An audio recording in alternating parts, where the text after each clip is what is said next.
Hi, I'm Tracy Drum, Vice President of IF Marketing. Today I'm going to give you a sneak peek at some tips and pearls that are going to be shared at the upcoming MBA program. During the Mastering of the Business of Aesthetics course, we're going to be talking through a lot of different ways you can help your practice grow and thrive in the coming year. After the course, the attendees are going to have access to an exclusive 6-module training program. Today we're going to cover some of the top core fundamentals that you should really master as a marketer so that you can help have a successful promotion with any campaign you're putting in place for your practice. It's no secret that in today's economy, you have to market your practice. Physicians are ultimately brands. Whether you like it or not, you are a walking, talking brand. Everything you as a physician do represents your brand, and same with your staff. It's important that we talk about how to market yourself and how to brand yourself, but doing so without selling. We call this unmarketing. We want to help you grow a brand and help you give this message to your patients without it ever feeling unnatural or without ever feeling like you're actually selling to them. Because consumers today are incredibly overwhelmed.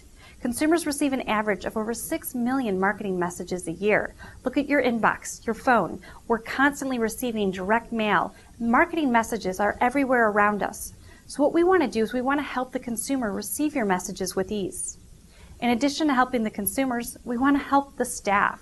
We want to make it easier on your staff to help implement successful marketing campaigns that are going to get the right messages to your patients. The first concept we're going to explore today is the simple formula. The simple formula is simply an easy way to help your practice divide and conquer all of your marketing efforts. We've developed this over the past decade, working closely with hundreds of practices throughout the country. What we realized is that we needed to break down the marketing efforts into individual sections, focus on that section, and then move on to the next one. What these categories represent is your staff, your image or your brand, your medical credentials, patient education, loyalty and retention techniques, and external marketing. What these important steps represent is an overall marketing strategy that very importantly starts off with working with your staff and then working up to the most expensive marketing efforts, which are going to be your external marketing techniques. Most people start off with E, the external techniques first, because that's what we all know. We frequently see advertisements in newspapers, promotions in magazines, direct mail campaigns. Those are all external marketing, meaning reaching out to a market that's not familiar with your brand. We want to reverse the way your office thinks about growing by starting off first and foremost with your staff, then perfecting your brand and your image, all the way on then to working with your external marketing, because that's going to give you a much stronger return on investment when you do go ahead and employ some of those techniques. Our next concept is perhaps the 4 most important letters I can share with you in all of marketing. WIFM. WIFM represents the what's in it for me approach to marketing. Now, WIFM is something that's easy to understand but hard to actually implement because it's unnatural for us as humans. What we do is when we begin a promotion, we start off by thinking, what's my goal? What is it I want to get out of this promotion? Instead, we need to think about what's in it for me from the patient's perspective. What is it your patient wants out of this promotion? How is this new treatment going to benefit them? How does this fulfill a need that your patient has? Actually, most marketing fails because it focuses too much on the goals of the person putting together the campaign rather than the needs of the market or your patients, the people receiving the message. So I want to challenge you to start any promotion, any article you write, any effort by thinking about what's in it for me, the WIFM approach to your patients. The third concept we're going to explore is that of Retalison. Retalison is based upon an article published in PSP in January of 2009. Retalison is identifying this new segment of medicine that we're in today, where we're not just solely talking about medical treatments being promoted anymore, we're having to talk about the retail components. We call this Retalison, blending of the retail principles with the medical world. So as we talk about different marketing concepts throughout this training session and at the upcoming MBA course, we're going to want to figure out what part of the patient's visit are we talking about the retail components and which ones are the medical principles that need to be protected and watched. The Retalison concept simply means that we're going to be blending these two worlds together, and we need to be cognizant of that as we put together all of our marketing efforts and promotions. The inside-out approach simply means that we want to start any campaign or effort inside your practice. Whether you're launching a new procedure or you're trying to increase your exposure within a community, we want to always start off by the people who know you, the people inside your practice. We want to work with them before ever trying to reach out to a new market. It's going to be a stronger return on investment, and it's going to be much easier for your staff to have an effective impact on your practice's bottom line by reaching out to the people that already know you and that are already familiar with the services you offer. Always think, how do we start inside the office before reaching out to that external patient base? It's easy to come into the practice every day and get into a groove, get into your routine. The patient is greeted, the patient's taken to the clinic room, the patient coordinator sees them, and so on and so forth. What we want to watch out for is the danger of becoming routine. The nice way to remember this is the 400 rule. The 400 rule simply means it might be the 400th time you've said something, but it's likely the first time that new cosmetic patient is hearing it.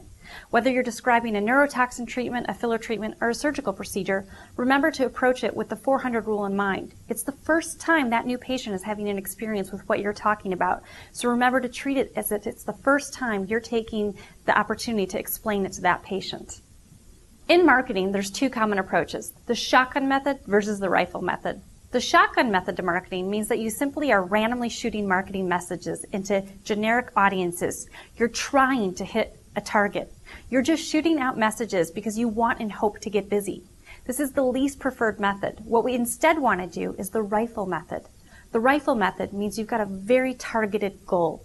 You're trying to reach and penetrate a narrow and deep market by taking one calculated shot, multiple shots into hitting this market, having your message penetrate with them. We always want you to segment your market and focus on hitting your primary market first and foremost with the rifle approach. We often do the shotgun method because we just randomly want to get busy and we hear a lull in the schedule, or we perhaps want to introduce a new treatment and we don't feel like we have the patient volume coming through to support it. So we often do the shotgun method, which is not going to give you as strong of a return as the rifle approach will. Think about what is your goal, who is your market, and how do you get there. We often teach our practices to beware of the discounting devil. The discounting devil means simply to avoid that temptation to discount your services in order to get more patients in the door.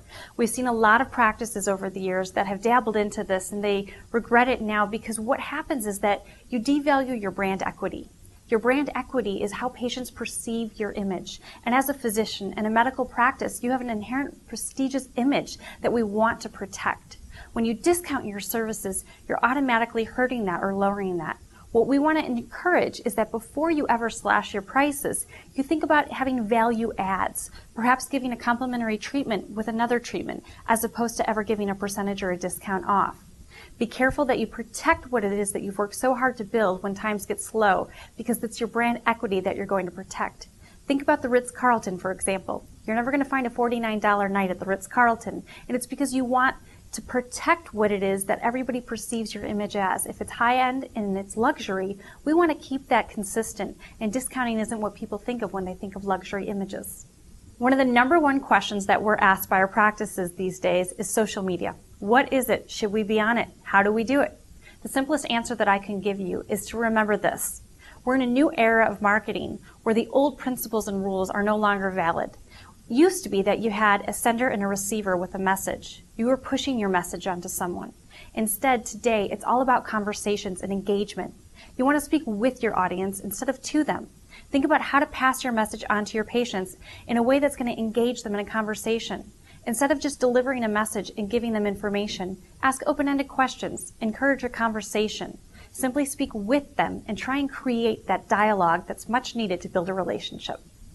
When working with practices on internal marketing needs, a lot of offices want to have different promotional pieces that have their brand and their name and their colors on it. Let's face it, it's fun to see patients walking around with a tote that has your logo on it.